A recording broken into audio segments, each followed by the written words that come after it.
κρατούνται μυστικές από τις τουρκικές αρχές. Πάντως η παραγωγή μπαρουτιού δείχνει ότι η επαναστατική έκρηξη πλησιάζει. Μπαρούτι δημητσανίτικο, αδέρφια. Δικό μας μπαρούτι. Ελληνικό. Με αυτό θα σπάσουμε τις αλυσίδες της σκλαβιάς και θα τεινάξουμε την Τουρκιά στον αέρα.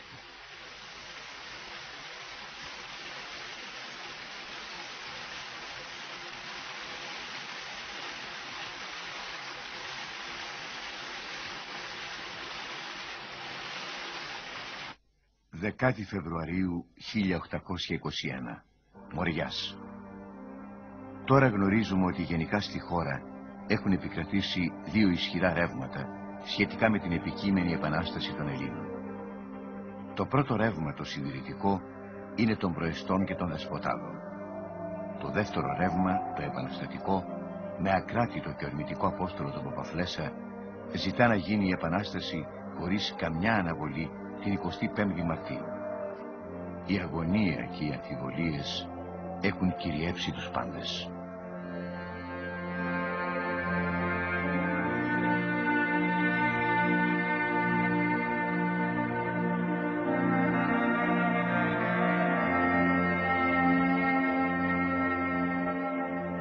Δεκάτη Τετάρτη Φεβρουαρίου 1821.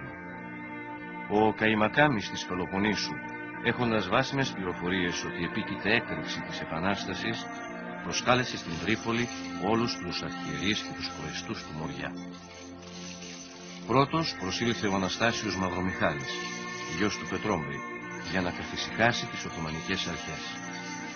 Ακολούθησαν ο Μονεμβασίας Χρύσανθος, ο Ανδρούσης Ιωσήφ, ο πρόκριτος Καλαμών Πανάγους Κυριακός, ο Αναγνώστης Κωστόπουλος από τη Μεσσηνία, ο Χριστιανουπόλεος Γερμανός, ο Ιωάννης Κομαράς και Αντώνιος Καραπατάς από την Τριφυλία, ο Ολένης Φιλάρετος, ο Ιωάννης Φιλαίτης από τον Πύργο, ο Ανδρέας Καλαμογδάρτης και ο Μίλκος Ροδόπουλος από την Πάτρα, ο Κορίνθου Κύριλλος μαζί με τον Σωτήρη Νοταρά, ο Ναυπλίου Γρηγόριος μαζί με τον Ιωάννη Περούκα, ο Σπάρτης Μελέτιος μαζί με τον Κουπανίτζα, ο Ιωάννης Καραμάνος από την Κοινουρία και ο Δημητσάνας Φιλόφωνος.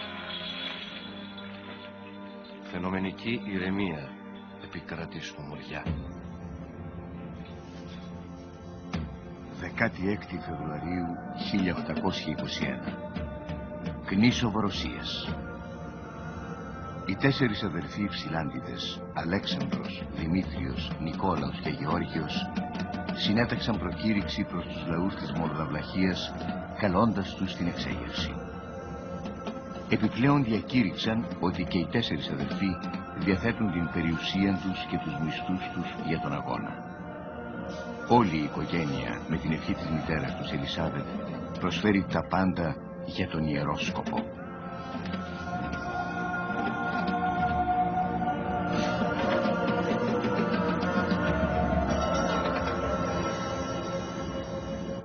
Δεκάτη 8 Φεβρουαρίου 1821. Μοριάς. Ολόκληρος ο τόπος είναι ανάστατος. Μέχρι τώρα κανείς δεν γνωρίζει τι πρόκειται να γίνει. Οι Τούρκοι, από πληροφορίες που έχουν, αλλά και από διαίσθηση, αντιλαμβάνονται ότι κάτι το κακό πλησιάζει. Κανείς όμως δεν μπορεί να προσδιορίσει πού αποσκοπούν αυτές οι περίεργες κινήσεις των Ελλήνων. Αδέρφια, τώρα δεν μπορούμε να κάνουμε πίσω. Κάθε αναβολή είναι καταστροφή. Η μεγάλη στιγμή πλησιάζει. Πλησιάζει.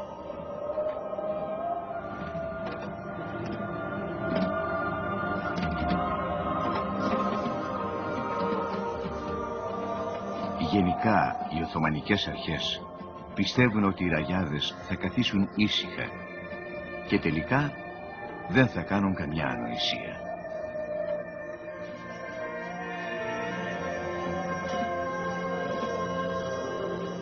Τάξη και φαινομενική ηρεμία επικρατεί στο Μοριά.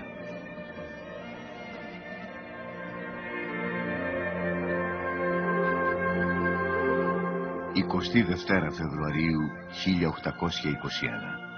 Μολδαβλαχία. Σήμερα, κατά βάσιμες πληροφορίες, ο αρχηγός της φιλικής εταιρείας Αλέξανδρος Υψηλάντης διέβηκε τον ποταμό Προύθο και εισήλθε στη Μολδοβλαχία.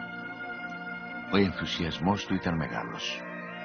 Η μεγάλη ώρα πλησιάζει. 24 Φεβρουαρίου 1821. Ιάσιο Μολδαβλαχίας. Ο Αλέξανδρος Υψηλάντης απίφθινε ενθουσιώδη προκήρυξη προς τους Έλληνες της Μολδαβλαχίας, προτρέποντάς τους να επαναστατήσουν κατά της τουρκικής τυραννίας. Η μεγάλη στιγμή πλησιάζει. 26 Φεβρουαρίου 1821. Ιάσιο Μολδαβλαχίας. Η επαναστατική σημαία του Αλέξανδρου Υψηλάντη καθαγιάστηκε στην εκκλησία των τριών ιεραρχών του Ιασίου από τον Μητροπολίτη Βενιαμίν. Η σημαία φέρει στη μια επιφάνεια τον σταυρό και τις εικόνες του Αγίου Κωνσταντίνου και της Αγίας Ελένης με τη φράση «Εν τούτο νίκα», και στην άλλη παράσταση του Φίνικα με τη φράση «Εκ της τέφρας μου αναγεννώμαι». 3η Μαρτίου 1821. Σύνορα Μολδαβίας και Βλαχίας. Ο Αλέξανδρος Υψηλάντης συγκρότησε των ιερών λόγων. Στο κράνος των ιερολοχητών υπάρχει νεκροκεφαλή με 2 στάχια αστή και από κάτω αναγράφονται οι λέξεις «Ελευθερία» ή «Θάνατος». Ο μακροσκελής όρκος που δίνουν αρχίζει ως εξής. «Ορκίζομαι να χύσω και αυτή την υστέραν αρανίδα του αίματός μου υπέρ της θρησκείας και της πατρίδος μου. Να φωνεύσω και αυτόν των ίδιων των αδελφών μου, αν τον εύρω προδότη της πατρίδος». 10 Μαρτίου 1821. Αγία Λαύρα Αχαΐας. Οι πρόκριτοι Αχαΐας, Αιγιαλίας και Καλαβρίτων συνήλθαν στη μονή της Αγίας Λαύρας υπό την προεδρία του παλαιών πατρών Γερμανού και συνέστησαν την Αχαϊκή Τριανδρία, που αποτελείται από τον Γερμανό, τον Ανδρέα Ζαΐμι και τον Ανδρέα Λόντο. Σκοπός της Τριανδρίας είναι η οργάνωση και η προπαρασκευή του απελευθερωτικού αγώνα. 15 Μαρτίου 1821. Περιοχή Βόρειας Γορτινίας. Έλει! Στο τόπο, ρε! Στο τόπο!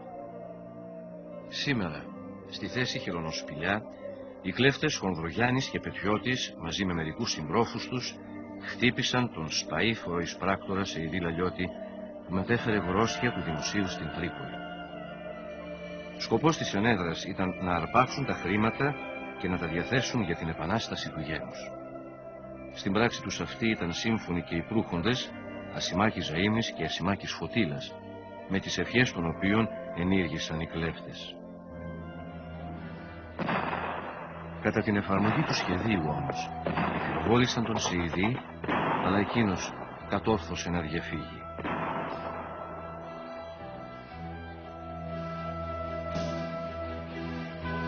«15 Μαρτίου 1821. Καλάβρητα. Ένοπλοι Έλληνες επιροβόλησαν τον βοεβόδα των Καλαβρίτων Ιμπραήμ Αρναούτ